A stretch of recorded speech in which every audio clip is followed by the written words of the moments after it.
Good evening. I am Jason. I am Hannah. And this evening, Hannah's going to be sharing one of my favorite stories from Gaston County. No pressure. No pressure. So, in 1899, there was a murder in the Gastonia Carton Manufacturing Company, known colloquially as the Old Mill. The Old Mill. So, there were two characters, W.G. Brown and Drayton Medlin.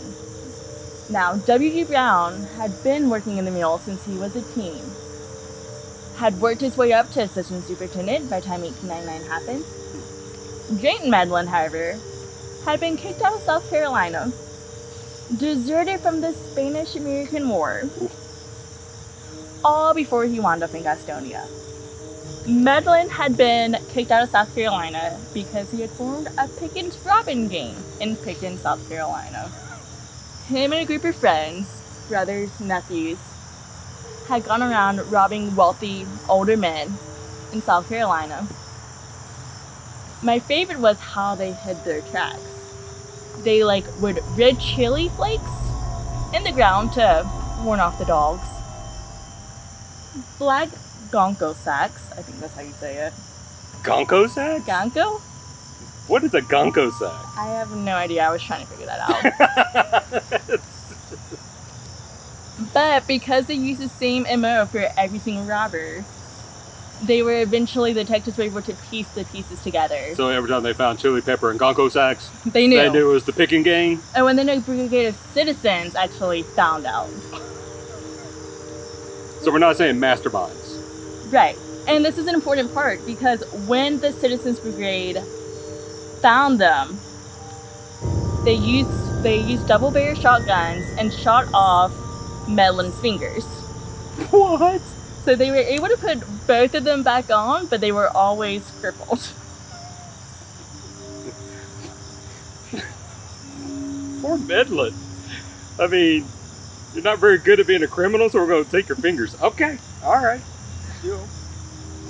They were supposed to serve 5 years in prison, but in the third year, a bunch of citizens and representatives from the state signed a petition arguing of his good character, so they let him go early as long as he never came back to South Carolina.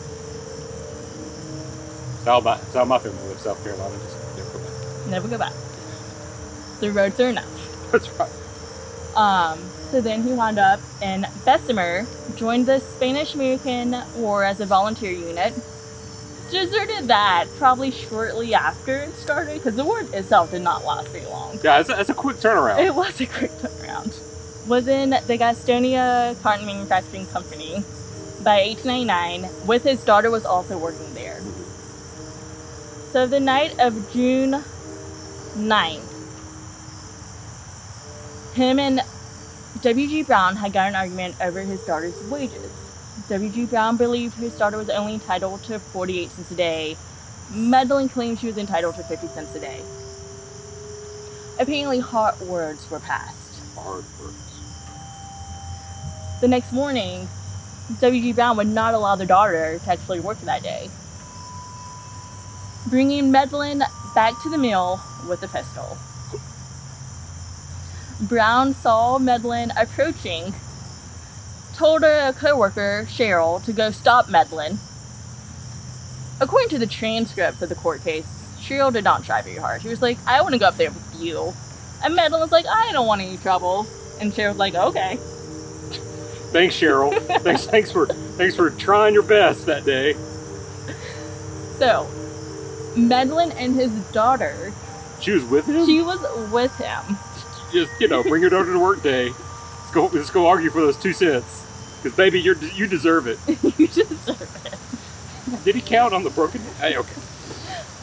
Oh, this becomes part of the story. Oh. So, Medlin climbs the stairs with his daughter. Brown grabs a pistol, turns his chair around to prepare to face Medlin. Medlin gets to the top of the stairs, raises his 2 crippled hands together to steady the pistol, shouts at Brown, "You called me an SOB," and fires 2 shots before Brown can stand up and fire shots back. there was a little bit of a shootout in the stairwell. We can't really determine. We know Medlin was the only one shooting at Brown, but we can't determine if Brown was the only one shooting at Medlin. So apparently some like standbys might have also participated. Medlin gets to the bottom of the steps. This is my favorite part. Shuts the door. Realizes his daughter's still behind the door. Father of the Year material. Right? And then proceeds to like, he claims he was running while firing back through the windows. A little Roman Protheans, if you will. Brown goes to shoot through an empty window and collapses dead. Oh. A standby picks up his gun and fires back at Medlin. Didn't hit Medlin. Medlin flees, is hiding out a couple hours away. They find him fairly quickly. Claims he didn't realize Brown was dead, or otherwise he would be 5 more miles away. As you would be, yeah. Obviously. So initially, they wanted him to be lynched. Brown's family said, no, we want due process. Then he gets convicted to be hung. His attorney claims he has new evidence, so he's granted more time. Okay. He's still found guilty, supposed to be hung, and then Governor Russell decides to commute a sentence to life in prison instead. In 1903, they think he had escaped from prison with another prisoner named A.B. Rice. The guards was like, no, there's no way they escaped, but we're gonna offer a $25 reward just in case. About a week later, they are rechecking a laundry room that is no longer in use, and they found a piece of ceiling on the floor. They drill a hole and find the 2 prisoners. They'd been up there for over a week. Oh. Their water jug had run out. It was messy because obviously they'd used the bathroom up there. And their food had long ran out. Even with all that, in 1905, Governor Aycock, in the last months of his administration, he meets the system, releases him from prison. He returns home, gets busted for selling liquor without a license, gets sentenced to the chain gang. A couple years later, we find out his wife had stayed with him through all of this. They were supposedly living on in Crowder's Mountain. In 1920, I found an article that she petitioned for divorce. Oh, well, there's only so much you can take. Well, it wasn't that. It wasn't his crimes that got him divorced. It was he had an affair with another woman and they had made a child. Oh, Medlin. He would have 4 children with this other woman. Oh. And he changed his name, so it wasn't so obvious. But when he died in 1932, his obituary only had his kids with his first wife listed, and on his death certificate, he was still listed as married to his first wife. But on her death certificate, she had listed herself as divorced. Oh. And that is the story of W.B. Brown and Jane Medlin.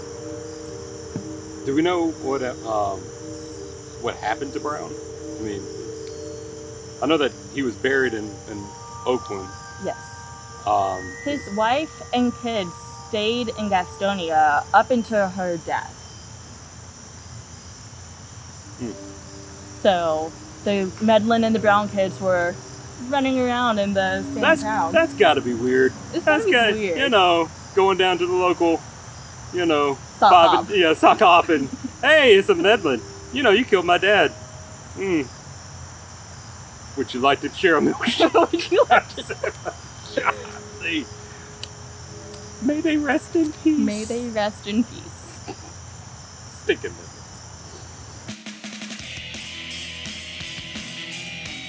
So, oh my god, sorry. It just blew in my face. Medlin's coming to get you. Yes, the ghost of Medlin is Bringing up coming. all his bad pals. I'm good right now. Okay, I'm good. Got chips. Got already pre-melted marshmallows. Fabulous. Josh, man, ruined. Oh my god. Oh, too much smoke. Ah!